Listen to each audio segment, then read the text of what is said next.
할렐루야. 하나님의 영이 함께하는 성령의 사람들 되기를 기원합니다. 오늘은 성령 강림절이고 또 감리교회의 창시자인 존 웨슬리 목사의 회심 기념주일입니다. 성령 강림절은 성탄절 그리고 부활절과 함께 기독교의 중요한 절기입니다. 성령 강림으로 인하여 초대교회가 시작되었고 예수 그리스도의 복음이 이방인들에게까지 전파되었기 때문입니다. 18세기에 어두웠던 영국 사회를 복음으로 변화시킨 존 웨슬리 목사는 성령의 충만함을 가지고 일생을 복음 전하는 일에 힘썼습니다. 그는 하나님의 부르심을 받을 때 세상에서 가장 좋은 것은 하나님의 영이신 성령이 우리와 함께 하시는 것이라는 고백을 했다고 합니다. 성령이 함께 하시면 죄악된 세상에서 사건 사고가 끊이지 않는 세상에서도 우리가 평안하며 안전한 삶을 살 수 있습니다. 사탄의 유혹과 시험 그리고 도전 앞에서도 무너지지 아니하고 당당하게 맞설 수 있다는 것이지요. 그러므로 우리는 성령을 사모하고 하나님의 영이 늘 내 안에서 역사하기를 간구해야 할 것입니다. 푸르른 5월에 이제 중간을 지나서 오늘 벌써 네 번째 주일이지요. 푸르름이 우리의 마음에도 기쁨을 주는 것처럼 다시 한번 우리의 삶 가운데 그리스도의 푸른 계절이 오기를 소망합니다. 오순절 마가다락방에 임한 성령 강림의 사건은 이미 예수님께서 약속하신 바가 있었던 것이고 그 약속의 성취라고 볼 수가 있습니다. 사도행전 1장 4절과 5절에 예수님이 승천하시기 전에 사도들을 불러놓고 분부하신 말씀이 있지요. 예루살렘과 또 예루살렘을 떠나지 말고 내게서 들은 바 아버지께서 약속하신 것을 기다리라. 그게 바로 성령이잖아요. 요한은 물로 세례를 베풀었으나 너희는 몇 날이 못되어 성령으로 세례를 받으리라 했습니다. 그것이 성취된 사건이 바로 오순절 마가 다락방에 임한 성령 강림의 사건이었다는 사실입니다. 이렇게 예수님의 말씀하신 바가 성취된 것이 성령 강림이었고 또한 영적 임계점에 이른 제자들의 믿음이 있었기에 기도의 결과로 성령이 임한 거라고 믿습니다. 수소폭탄이 핵반응을 일으키기 위해서는 원자로에 7개의 원소봉이 들어가야 한다고 합니다. 원자로 안에 6개의 원소봉을 넣을 때까지는 그 어떤 변화도 일어나지 않습니다. 그러나 마지막 7번째 원소봉이 들어가면 비로소 원자로에서 핵 반응이 일어나는데 이것을 핵분열이라고 하고 이때 엄청난 에너지가 분출된다고 합니다. 원자력 발전소에서 전기를 생산하는 것도 그런 이치겠지요. 이처럼 핵분열 연쇄 반응을 유지할 수 있는 최소 질량을 임계 질량이라고 말합니다. 어떤 변화가 일어나기 시작하는 점이 바로 임계점이라는 것입니다. 물은 99도에서 끓는 것이 아니라 100도가 되어야 끓습니다. 물을 수증기로 바꾸는 것도 바로 1도의 차이에 있습니다. 세상의 모든 물질에는 이러한 임계점이 있고 하나의 상태가 다른 상태로 변하기 위해서는 반드시 임계점을 넘어야 합니다. 영적인 세계도 마찬가지입니다. 중간에 포기하면 안 됩니다. 끝까지 믿음을 가지고 인내하면 영적인 임계점에 이르게 되면 하나님의 능력을 체험하게 될 것이라는 사실입니다. 부활하시고 승천하신 예수님을 경험한 제자들은 주님의 약속의 말씀을 믿고 오순절날까지 함께 기도하는 일에 힘썼습니다. 120여 명이 되는 사람들이 함께 모여 기도할 때 성령이 바람같이 불같이 임하는 역사가 있었지요. 오늘 말씀 가운데 보면은 오순절 날이 이미 이름에 그들이 다 같이 한 곳에 모였더니 그랬습니다. 다 같이 한 곳에 모여서 그들은 기도했습니다. 주님이 보내주실 성령을 기다리면서 주님의 약속의 말씀을 믿고 기도한 겁니다. 그 기도한 결과가 바로 성령 강림의 사건으로 이어졌다는 것이지요. 그 자리에 함께 참석한 사람들은 모두가 다 성령의 충만함을 받았습니다. 누구는 성령의 충만함을 받고 누구는 받지 못한 것이 아니라 다 함께 받았다는 겁니다. 오늘 4절 말씀을 보면 그들이 다 성령의 충만함을 받고 그랬죠. 이 다라고 하는 한 글자가 얼마나 큰 은혜가 되는지 모릅니다. 우리는 함께 신앙생활하고 함께 다 같이 하나님 나라에서 기쁨으로 만나야 될 줄로 믿습니다.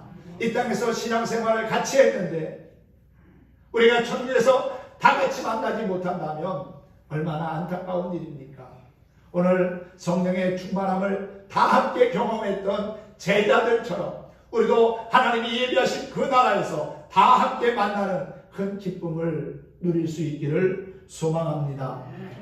열왕기하 5장에 나오는 아람 군대 장관 나아만의 사건도 같은 맥락에서 보면 좋을 것 같습니다. 나병에 걸려가지고 이스라엘 엘리사를 찾아가지요. 엘리사가 나아만에게 요단강에 가서 7번 목욕하고 가라고 합니다. 상당히 불쾌했습니다. 그래도 자기가 큰 나라의 군대 장관인데 나와보지도 않고 종을 시켜서 별 볼 일 없는 요단강 가서 7번이나 목욕하고 가라고 하니까 마음이 상했습니다. 그런데 함께 간 부하가 장군님, 이거보다 더한 일을 시켜도 우리는 해야 되는 입장 아닙니까? 가서 한번 해보시지요. 그래서 요단강에 가서 목욕을 합니다. 6번까지 목욕하는데도 몸에 아무런 변화가 없어요. 사실 조금씩 몸에 변화가 생겼다면 그래도 하면서 마음이 상하지는 않았을 겁니다. 6번까지 씻고 나왔지만 여전히 나병은 그의 몸을 고통스럽게 하고 있었습니다.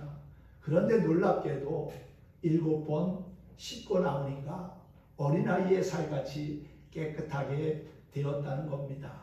그 7번이 나아만에게는 임계점이었을 겁니다. 그 임계점을 통과하니까 결국 놀라운 하나님의 역사와 기적을 체험할 수 있었다는 것이지요. 사랑하는 성도 여러분, 완전한 순종만이 하나님의 능력과 기적을 체험하게 합니다. 우리의 인생길뿐만 아니라 믿음의 길에서도 임계점을 잘 극복해야 합니다. 지금 내가 힘들고 어려운 삶의 터널을 지나고 있다 할지라도 낙심하지 말고 믿음으로 인내하면 반드시 그 터널이 끝나고 활짝 펼쳐지는 밝은 세상을 보게 될 거라고 믿습니다.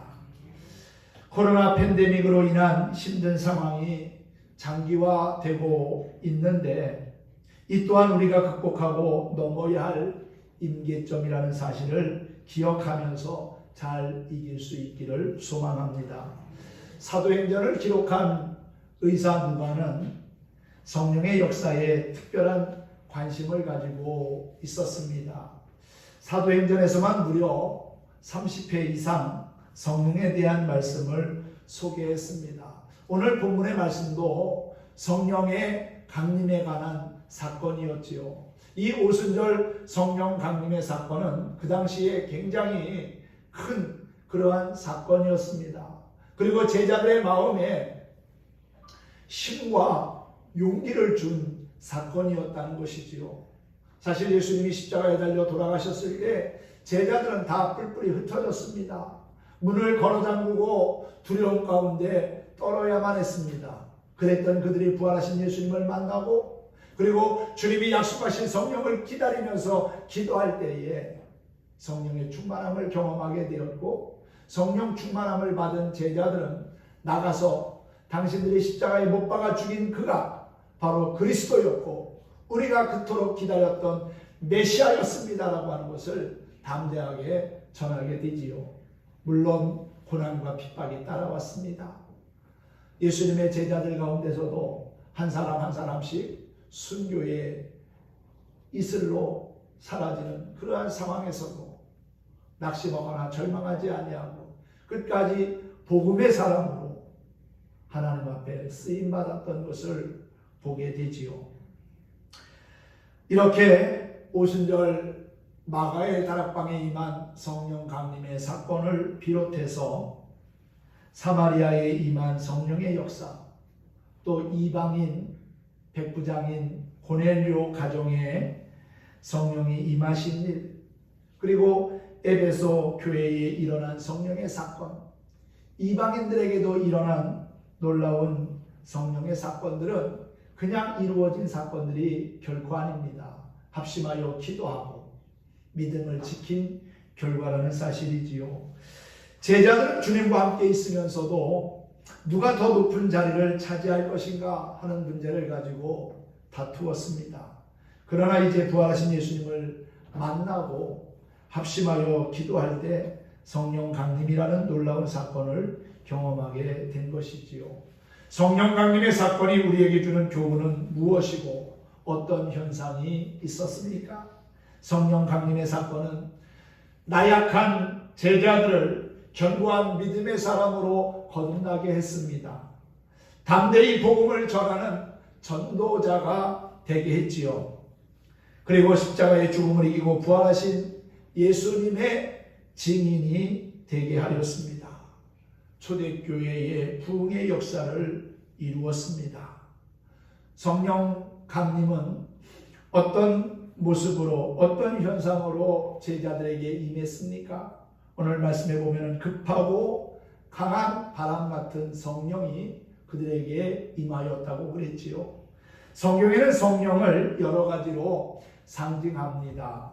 바람 같은 성령, 불 같은 성령, 생수 같은 성령, 기름 같은 성령, 다양하게 묘사하고 있지요. 성령에 대한 여러 가지 상징 중에서도 대표적인 것이 바람입니다. 요한복음 3장에서 예수님은 니고데모와의 대화 중에 성령의 사역을 바람에 비유한 바가 있지요. 또 구약성경 에스겔 37장에 보면 하나님은 선지자 에스겔에게 생기, 즉 살아있는 기운, 바람이 죽은 사람들에게 들어가서 큰 군대를 이루는 환상을 보게 하셨습니다. 성령이란 말 자체가 바로 바람을 뜻하는 단어입니다. 이것은 사람이 숨, 호흡을 가지고 사는 것처럼 믿는 사람은 바람과 같은 성령의 도우심이 있어야 온전한 신앙생활을 할 수 있다는 것이지요. 사실 바람은 우리의 눈에 보이지 않습니다. 형체가 없지요. 바람은 형체가 없지만 나뭇가지의 흔들림을 통해서 바람의 존재를 알 수가 있습니다. 마찬가지로 사람의 심령 속에 역사하는 성령도 그렇습니다. 그러나 우리가 여기서 주목할 것은 성령은 바람 같은 이라고 했지 바람 자체는 아니라는 거예요. 성령을 바람으로 비유하면 무엇일까요? 그것은 성령이 일정한 패턴이 없이 자유롭게 역사하기 때문이라고 믿습니다. 그리고 급하고 강한 바람 같은 성령은 성령의 능력을 상징하는 것이지요. 여러분, 가을에 불어오는 태풍이 얼마나 무섭습니까? 우리나라도 1년에 서너 차례씩 태풍이 오는데 서해안 쪽은 그래도 덜 오지요. 한 10년에 두세 번 정도 올까 그 정도입니다. 하지만 남해안 쪽에는 태풍이 오면은 참 많은 피해를 입습니다. 요즘은 일기예보가 그래도 잘 어느 정도 과학화돼 가지고 일기를 예상하고 대비할 수가 있어서 그래도 피해를 많이 줄일 수가 있습니다. 일기예보가 없던 시절에는 태풍이 불면 그냥 속수무책으로 당할 수밖에 없습니다. 그런데 요즘은 과학의 발전으로 일기예보가 있어서 어느 정도의 피해를 예방할 수가 있지요. 태풍이 불어온다고 하면 모든 것을 대비해야 합니다. 강력한 바람에 날아갈 것들은 다 결박하고 묶어두고 또 피난해야 될 부분이 있으면 피난해야 안전하지요. 사실 태풍이 한번 불어오면은 상당히 무섭고 두렵습니다. 미국의 허리케인이나 또 토네이도라고 하는 그러한 바람이 한번 불어오면은요, 자동차도 날아가고 집도 날아가는 경우들이 있습니다.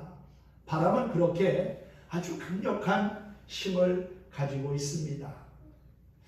그러므로 바람 같은 성령이 역사하시면 아무리 완악한 사람도 고꾸라지고 깨어지고 변화될 수밖에 없다는 것입니다. 바람 같은 성령이 임하면 에스겔 골짜기의 마른 뼈처럼 피폐한 우리의 심령에도 새 힘과 기쁨, 평강이 넘치게 된다는 사실이지요. 이러한 성령의 바람이 우리의 가정에도 불어와야 건강하고 행복한 가정이 될 줄로 믿습니다. 성령의 바람이 우리 사회에도 불어야 행복한 세상을 우리가 볼 수 있는 거지요. 살만 나는 세상이 될 수 있는 것이지요. 교회에도 성령의 바람이 불어와야 영혼을 사랑하는 교회, 그리고 빛과 소금의 사명을 감당하며 교회다운 교회로 사명을 감당하게 될 거라고 믿습니다. 그런데 여러분, 세상에는 좋은 바람만 있는 게 아닙니다. 좋지 않은 바람도 있습니다.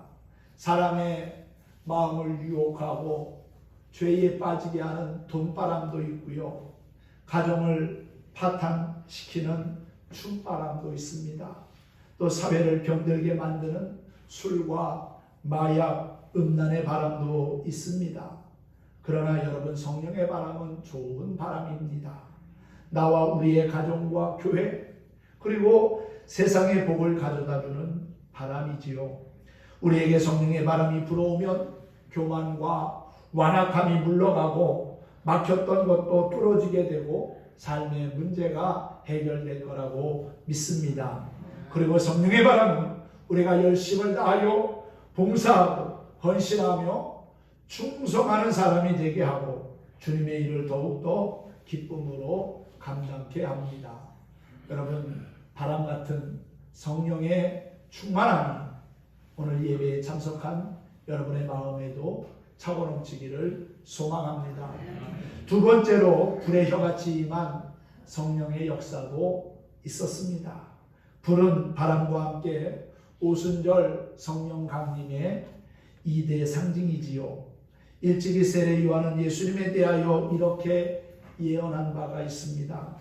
나는 너희로 회개케 하기 위하여 물로 세례를 주거니와 내 뒤에 오시는 이는, 그분이 바로 예수님이지요, 나보다 능력이 많으시니 나는 그의 신을 들기도 감당하지 못하겠노라. 그는 성령과 불로 너희에게 세례를 주리라 그랬습니다. 불도 바람처럼 구약에서는 하나님의 임재의 상징으로, 또 정결케 하는 역사로, 심판으로 묘사되었습니다. 호렙산 불꽃 가운데 모세에게 하나님께서 나타나시니나 시내산에서 십계명을 받을 때에도 하나님께서 불 가운데 거기 강림하셨습니다. 불에는 세 가지의 기능이 있습니다. 먼저 열이 있지요. 불은 열이 있기 때문에 모든 생명을 살아가게 합니다. 우리 몸에도 열이 있습니다. 이 땅에 태어나면서부터 죽는 순간까지 우리는 36도의 열을 가지고 삽니다. 그 열이 조금이라도 낮아지거나 높아지면은 우리의 몸에 이상 신호가 발생이 되지요. 건강에 빨간불이 들어옵니다. 그래서 항상 일정한 열을 유지해야 건강하게 생활하고 일할 수가 있는 겁니다. 이 열이 식으면 죽는 거지요. 죽은 사람에게는 냉랭함이 있습니다. 산 사람을 만지면 따뜻하지만 죽은 시신을 만지면 차갑고, 그리고 또한 아주 음습함을 느끼게 되지요. 열이 없으면 살 수가 없습니다.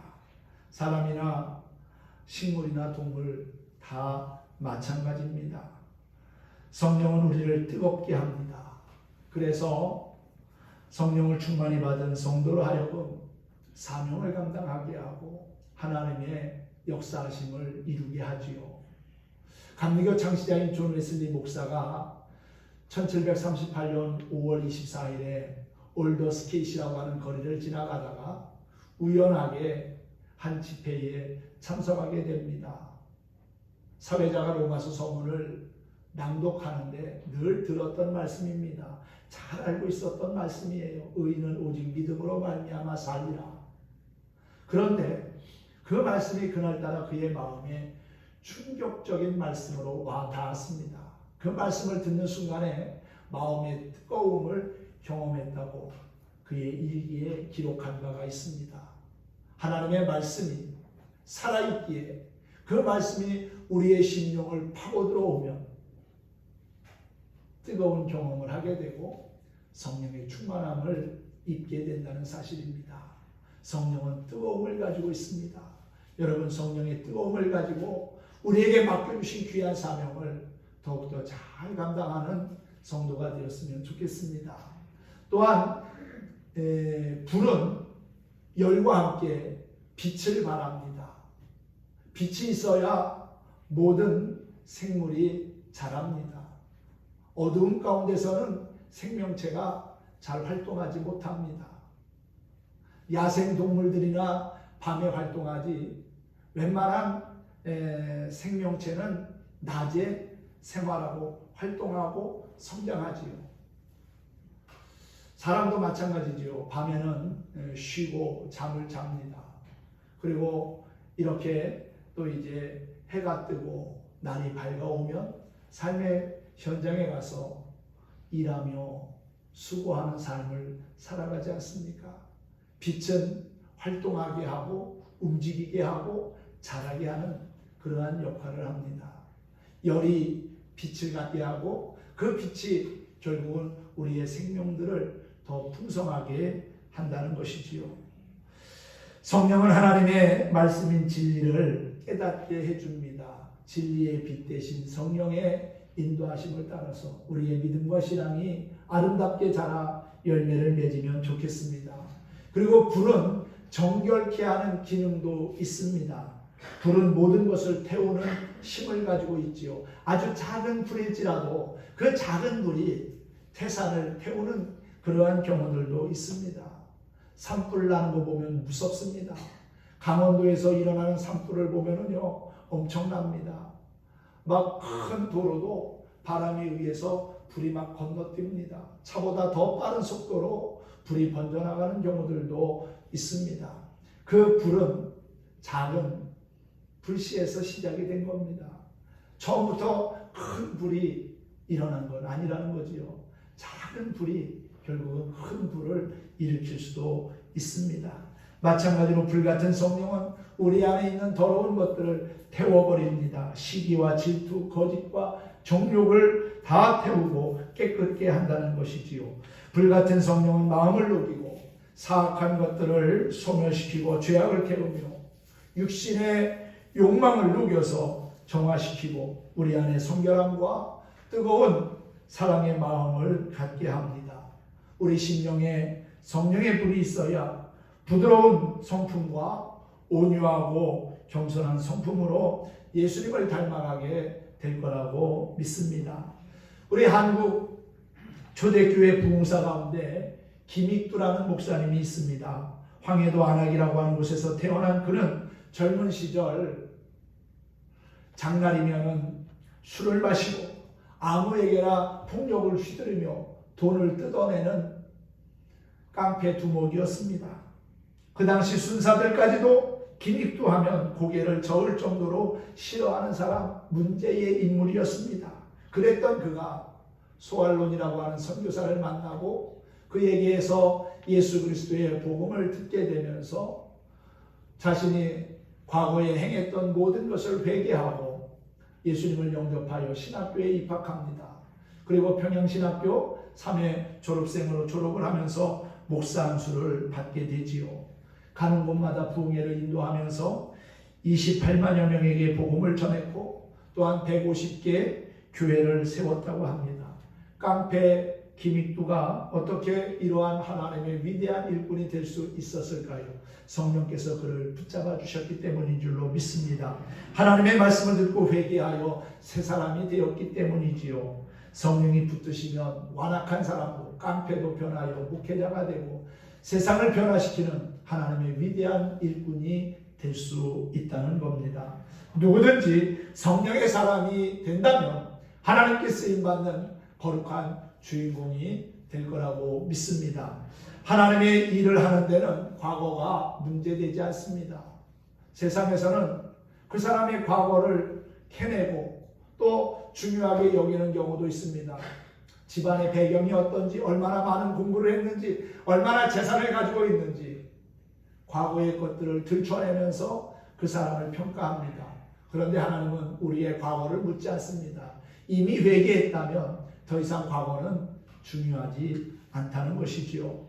많은 것을 배우고 많은 물질과 권력을 가졌다고 하나님의 일을 하는 것 아닙니다.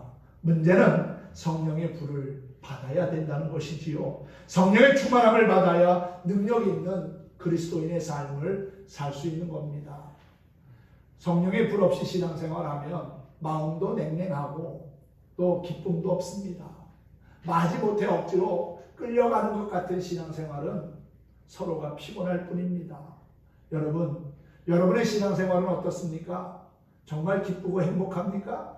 아니면 마지못해서 오늘도 주일이니까 그냥 발걸음 내키는 대로 가서 예배드리고 와야지 그런 마음으로 오지는 않습니까? 여러분, 우리의 신앙생활이 기쁘고 즐겁다면 내 안에 성령께서 함께 하시고 충만한 은혜를 주셨음이기 때문이고요. 만약에 아직도 냉랭한 마음을 가지고 마지못해 예배의 자리에 오고 있다면 하나님, 내 안에도 성령의 불이 활활 타오르게 하셔서 믿음의 생활이, 예배 생활이 기쁘고 즐거운 생활이 될 수 있도록 하나님 도와주세요. 그렇게 기도할 수 있기를 소망합니다. 제철소에는 커다란 용광로가 있습니다. 보통 쇠를 녹이는 용광로의 온도는 약 2800도 이상이 된다고 합니다. 100도만 돼도 물이 끓고 거기다 손을 놓으면 되지 않습니까? 그런데 여러분, 2800도라니 얼마나 놀라운 화력입니까? 그래서 용광로 속으로 들어간 것은 어떤 쇠붙이든 고철이든 다 녹아버립니다. 쓸모없는 쇳덩어리와 고철이 용광로 속에서 녹아 완전히 새로운 제품으로 탄생하는 것을 보게 됩니다. 그렇습니다. 과거에 더럽고 추하고 냄새나는 죄악된 삶을 살았을지라도 성령의 뜨거운 불을 경험하면, 성령의 용광로 속에 들어갔다 나오기만 하면 우리의 옛 모습은 사라지고 새로운 사람, 완전히 변화된 하나님의 사람이 된다는 것입니다. 성령의 충만을 사모할 수 있기를 소망합니다. 성령으로 충만해야 악한 마귀가 틈타지 못합니다. 목마른 사람이 물을 갈급히 찾는 것처럼 성령을 간절히 사모하고 갈급하게 찾는 사람에게 성령은 충만하게 임할 줄 믿습니다. 아무리 비싸고 좋은 자동차라 할지라도 연료를 태워서 엔진을 돌려주지 못한다면 자동차는 움직이지 않습니다. 교회도 마찬가지입니다. 아무리 좋은 건물을 가지고 있고 아무리 많은 성도들이 모여 예배한다 할지라도 그 속에 성령의 불이 없으면 아무 소용이 없습니다. 비록 작고 연약할지라도 성령이 함께하시고 충만할 때 생명력 있는 교회, 하나님이 기뻐하시는 교회가 될 것입니다. 우리 선제중앙교회가 초대교회처럼 성령으로 하나 되고 선한 영향력을 발휘하는 구원의 방주가 되길 소망합니다. 오순절에 임한 성령의 역사가 여러분의 삶과 가정, 우리 교회 안에도 일어나서 하나님께 존귀하게 쓰임받고 또한 빛과 소금의 사명을 감당할 수 있기를 예수님의 이름으로 축원합니다. 축복합니다.